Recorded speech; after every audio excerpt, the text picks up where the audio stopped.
D ಸಹವಾಸದ ಸಂಕಷ್ಟ, licence ಭವಿಷ್ಯ ಏನು, ಯಾರಿಗೆಲ್ಲ ಟೆನ್ಷನ್, ಬೀಗನ ಅನುಮತಿನ. News 18 big exclusive, D party secret.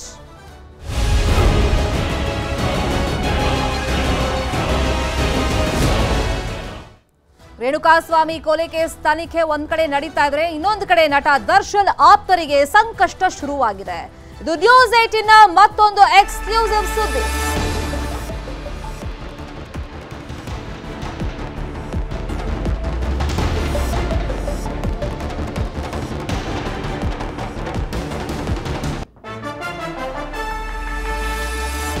Renukaswamy ಕೊಲೆ ಕೇಸ್ನ ಇಂಚಿಂಚು ಸಾಕ್ಷಿಗಳನ್ನ ಪೊಲೀಸರು ಸಂಗ್ರಹ ಮಾಡಿದ್ದಾರೆ. ಇನ್ನೇನು ಶೀಘ್ರದಲ್ಲೇ ಚಾರ್ಜ್ ಶೀಟ್ ಸಲ್ಲಿಕೆ ಪ್ರಕ್ರಿಯೆಯನ್ನು ಮಾಡ್ತಾರೆ. ಈ ಮಧ್ಯದಲ್ಲಿ ದರ್ಶನ್ ಜೊತೆಯಲ್ಲಿ ಆ ಗ್ಯಾಂಗ್ನಲ್ಲಿ ಗುರುತಿಸ್ಕೊಂಡಿದ್ರಲ್ಲ, ಅವರಿಗೀಗ ಭವಿಷ್ಯದ ಚಿಂತೆ ಕಾಡ್ತಾ ಇದೆ. ಲಾಕ್ ಆಗೋದು ಪಕ್ಕನ. ಹಾಗಾದ್ರೆ ದರ್ಶನ್ ಸಹವಾಸದಿಂದ ಟೆನ್ಷನ್ ಶುರುವಾಗಿದೆ. A10 ಆಗಿರುವಂತ ಈ ಪ್ರಕರಣದಲ್ಲಿ ವಿನಯ್ಗೆ ಮತ್ತೊಂದು ಸಂಕಷ್ಟ ಎದುರು ಆಗ್ತಾ ಇದೆ. ಆ ಸಂಕಷ್ಟ ಏನು? ಇಂಚಿಂಚಾಗಿ ಮಾಹಿತಿಯನ್ನ ಕೊಡ್ತಾ ಹೋಗ್ತೀವಿ. ಕೆಲವರು ಅಭಿಮಾನದಿಂದಾಗಿ ಕೃತ್ಯದಲ್ಲಿ ಪಾಲ್ಗೊಂಡ್ರು, ಕೆಲವರು ಗೊತ್ತಿಲ್ಲದೆ ಒಂದಿಷ್ಟು ದುಡ್ಡು ಸಿಗುತ್ತೆ ಅಂತ ಹೇಳಿ ಆಸೆಯಿಂದ ಬಂದ್ರು, ದರ್ಶನ್ರನ್ನ ಮೀಟ್ ಮಾಡಬಹುದು ಅಂತ ಬಂದು ಲಾಕ್ ಆದ್ರು. ಇಲ್ಲಿ ವಿನಯ್ ಕತೆ ಏನಾಗುತ್ತೆ? ಕೇಸ್ನಲ್ಲಿ ಅಬಕಾರಿ ಇಲಾಖೆ ಎಂಟ್ರಿ ಆಗಿದೆ. ಅಬಕಾರಿ ಅಧಿಕಾರಿಗಳ ವರದಿ ಏನು ಹಾಗಾದ್ರೆ? ಈ ಬಗ್ಗೆ ನ್ಯೂಸ್ 18ಗೆ ಎಕ್ಸ್ಕ್ಲೂಸಿವ್ ಆಗಿ ಮಾಹಿತಿ ಸಿಕ್ಕಿದೆ.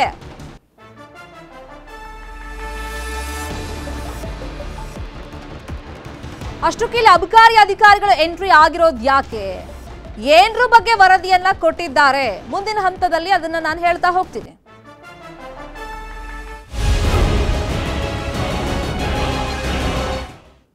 ರೇಣುಕಾಸ್ವಾಮಿ ಕೊಲೆ ಆದ ದಿನ ಅಂದ್ರೆ ಅದಕ್ಕೂ ಮುಂಚಿತವಾಗಿ ಡಿ ಗ್ಯಾಂಗ್ ಪಾರ್ಟಿಯನ್ನ ಮಾಡಿರುತ್ತೆ. ಆತನಿಗೆ ಥಳಿಸಿ ಹೋದ ಮೇಲೂ ಕೂಡ ಪಾರ್ಟಿಯನ್ನ ಕಂಟಿನ್ಯೂ ಮಾಡಿರ್ತಾರೆ. ಎಲ್ಲಿ ಮಾಡಿರ್ತಾರೆ ಪಾರ್ಟಿ ಅಂದ್ರೆ, ಈ ಪ್ರಕರಣದಲ್ಲಿ A10 ಆಗಿರುವಂತ ವಿನಯ್ ಒಡೆತನದ ಸ್ಟೋನಿ ಬ್ರೂಕ್ ರೆಸ್ಟೋರೆಂಟ್ ನಲ್ಲಿ.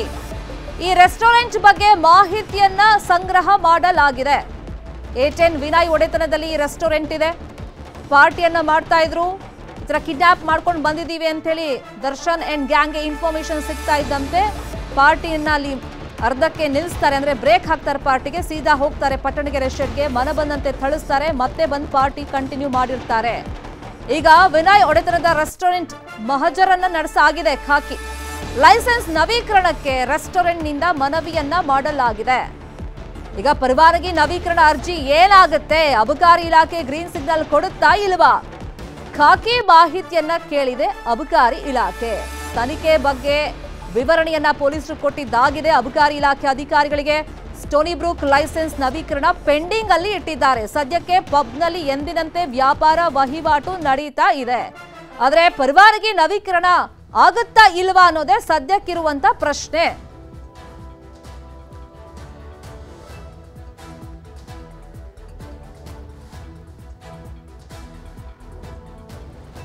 ಇದೇ ವಿಚಾರವಾಗಿ ಇನ್ನಷ್ಟು ಡೀಟೇಲ್ ಆಗಿ ಇನ್ಫಾರ್ಮೇಶನ್ ಅನ್ನು ಕೊಡೋದಕ್ಕೆ ನೇರ ಸಂಪರ್ಕದಲ್ಲಿ ಕನೆಕ್ಟ್ ಇದ್ದಾರೆ ನ್ಯೂಸ್ ರೂಮ್ ಇಂದ ನಮ್ಮ ರಿಪೋರ್ಟರ್ ಮಂಜು ಆರ್ಯ. ಈಗ ಭವಿಷ್ಯದ ಆತಂಕ ಜೈಲಲ್ಲಿರುವಂತ ಡಿ ಗ್ಯಾಂಗ್ನ ಎಲ್ಲ ಆರೋಪಿಗಳಿಗೂ ಕಾಡ್ತಾ ಇದೆ, ಇಲ್ಲ ಅಂತಲ್ಲ. ಈಗ ಬಿಸ್ನೆಸ್ ವಿಷಯ ಅಂತ ಬಂದಾಗ ಈಗ ವಿನಯ್ ರೆಸ್ಟೋರೆಂಟ್ ನಲ್ಲೇ ಪಾರ್ಟಿ ಮಾಡ್ತಾ ಇದ್ರು. ರೇಣುಕಾಸ್ವಾಮಿಗೆ ಥಳಿಸಿ ಬರ್ತಾರೆ, ಮತ್ತೆ ಪಾರ್ಟಿ ಕಂಟಿನ್ಯೂ ಮಾಡಿರ್ತಾರೆ. ಮಹಜರ್ ಮಾಡಿದ್ದನ್ನ ನಾವು ನೋಡಿದ್ವಿ. ಈಗ ಎರಡು ಅಂಶಗಳು ಮಂಜು ಇಲ್ಲಿ. ಒಂದು, ಪಾರ್ಟಿ ಮಾಡಿದ್ದಂತ ವಿಷಯ, ಮತ್ತೆ ಈ ಓನರ್ ಕೂಡ ಈ ಕೊಲೆ ಕೇಸಲ್ಲಿ ಇನ್ವಾಲ್ವ್ ಆಗಿರೋದ್ರಿಂದ ಲೈಸೆನ್ಸ್ ನವೀಕರಣ ಮಾಡೋದಕ್ಕೆ ಇಲ್ಲಿ ಒಪ್ತಾ ಇಲ್ವಾ ಅಬಕಾರಿ ಇಲಾಖೆ ಅಧಿಕಾರಿಗಳು? ಏನ್ ಕತೆ?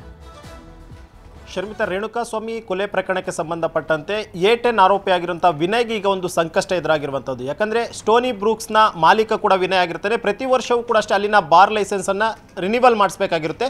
ಈ ಒಂದು ನಿಟ್ಟಿನಲ್ಲಿ 30ನೇ ತಾರೀಕಿನಂದು ಬಾರ್ ಲೈಸೆನ್ಸನ್ನು ರಿನಿವಲ್ ಮಾಡಿ ಅಂತ ಹೇಳ್ಬಿಟ್ಟು ಅಬಕಾರಿ ಅಧಿಕಾರಿಗಳಿಗೆ ಒಂದು ಪತ್ರವನ್ನು ಕೂಡ ಈಗಾಗಲೇ ಸ್ಟೋನಿ ಬ್ರೂಕ್ಸ್ ರೆಸ್ಟೋರೆಂಟ್ನಿಂದ ಬರೆದಿರುವಂಥದ್ದು. ಆದರೆ ಅಬಕಾರಿಯ ಇಲಾಖೆ ಅಧಿಕಾರಿಗಳು ರಿನಿವಲ್ ಮಾಡಬೇಕಾ ಬೇಡವಾ ಅನ್ನುವಂಥ ಒಂದು ನಿರ್ಧಾರ ಇನ್ನೂ ಕೂಡ ಮಾಡಿಲ್ಲ. ಯಾಕಂದರೆ ಈಗೊಂದ್ರೆ ಪ್ರಕರಣದಲ್ಲಿ ಓನರ್ ಆಗಿರುವಂಥ ವಿನಯ್ ಕೊಲೆ ಪ್ರಕರಣದಲ್ಲಿ ಜೈಲು ಸೇರಿದ್ದಾನೆ. ಜೊತೆಗೆ ಕಂಪ್ಲೀಟ್ ಆಗಿ ರೇಣುಕಾಸ್ವಾಮಿಯನ್ನು ಕೊಲೆ ಮಾಡೋದಕ್ಕಿಂತ ಮುಂಚಿತವಾಗಿ ಅದೇ ಒಂದು ಸ್ಟೋನಿ ಬ್ರೂಕ್ಸ್ ರೆಸ್ಟೋರೆಂಟ್ನಲ್ಲಿ ಇವರು ಪಾರ್ಟಿಯನ್ನು ಮಾಡಿರ್ತಾರೆ. ಪಾರ್ಟಿ ಆದಂಥ ಬಳಿಕ ರೆಸ್ಟೋರೆಂಟ್ಗೆ ಪೊಲೀಸರು ಹೋಗಿ ಮಹಜರು ಪ್ರಕ್ರಿಯೆಯನ್ನು ಕೂಡ ಮುಗಿಸ್ಕೊಂಡಿರ್ತಾರೆ. ಜೊತೆಗೆ ಅಲ್ಲಿದ್ದ ಸಿಬ್ಬಂದಿಯಿಂದಲೂ ಕೂಡ ಸಾಕಷ್ಟು ಹೇಳಿಕೆಗಳನ್ನು ಪಡ್ಕೊಂಡಿದ್ರು.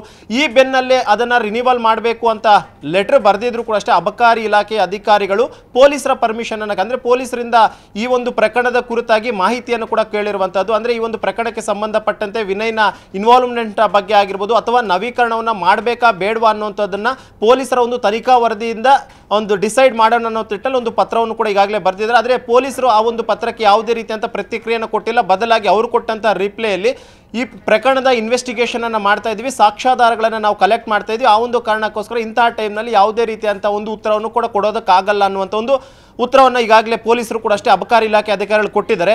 ಮತ್ತೊಂದು ಕಡೆ ಏನೋ ಅಲ್ಲಿನ ಬಾರ್ ರಿನಿವಲ್ ಆಗಿಲ್ಲ ಅನ್ನಂಥ ಪಕ್ಷದಲ್ಲಿ ಅಥವಾ ಅಬಕಾರಿ ಇಲಾಖೆ ಅಧಿಕಾರಿಗಳು ಬಾರ್ನ ಲೈಸೆನ್ಸನ್ನು ರಿನಿವಲ್ ಮಾಡಿಲ್ಲ ಅನ್ನಂಥ ಪಕ್ಷದಲ್ಲಿ ಸ್ಟೋನಿ ಬ್ರೂಕ್ಸ್ ರೆಸ್ಟೋರೆಂಟ್ನಲ್ಲಿ ಮದ್ಯವನ್ನು ಬಂದ್ ಮಾಡುವಂಥ ಅವಶ್ಯಕತೆ ಕೂಡ ಎದುರಾಗುತ್ತೆ. ಈ ಒಂದು ನಿಟ್ಟಿನಲ್ಲಿ ಮುಂದೆ ಯಾವ ರೀತಿಯಂಥ ಒಂದು ಕಾನೂನು ಸಮರವನ್ನು ಮಾಡೋದು ಅಥವಾ ಕೋರ್ಟ್ನ ಮೆಟ್ಲು ಇರೋದು ಅನ್ನುವಂಥದ್ರ ಬಗ್ಗೆ ಈಗಾಗಲೇ ಸ್ಟೋನಿ ಬ್ರೂಕ್ಸ್ನ ಮಾಲೀಕರ ಒಂದು ಟೀಮ್ ಏನಿದೆ ಆ ಒಂದು ಟೀಮ್ ಅವರು ಚಿಂತನೆಯನ್ನು ಮಾಡ್ತಿರುವಂಥದ್ದು. ಬಹುತೇಕ ಈಗಾಗಲೇ ಪರಪ್ಪನ ಅಗ್ರಹಾರದಲ್ಲಿರುವಂತಹ ವಿನಯನ್ನ ಯಾರಾದರೂ ಆ ಸ್ಟೋನಿ ಬ್ರೂಕ್ಸ್ ರೆಸ್ಟೋರೆಂಟ್ನನ್ನು ಯಾರಿಗೆ ಉಸ್ತುವಾರಿಯನ್ನು ನೋಡ್ಕೊತಿದ್ರೆ ಅವ್ರು ಆತನನ್ನು ಭೇಟಿ ಮಾಡಿ ಮುಂದೆ ಏನು ಮಾಡಬೇಕು, ಕೋರ್ಟ್ಗೆ ಹೋಗಿ ಏನಾದರೂ ನಿರ್ಧಾರವನ್ನು ಮಾಡೋದ ಏನು ಅನ್ನೋಂಥ ಒಂದು ಚಿಂತನೆಯಲ್ಲಿ ಈಗ ಇರುವಂತಹದ್ದು ಶರ್ಮಿತಾ.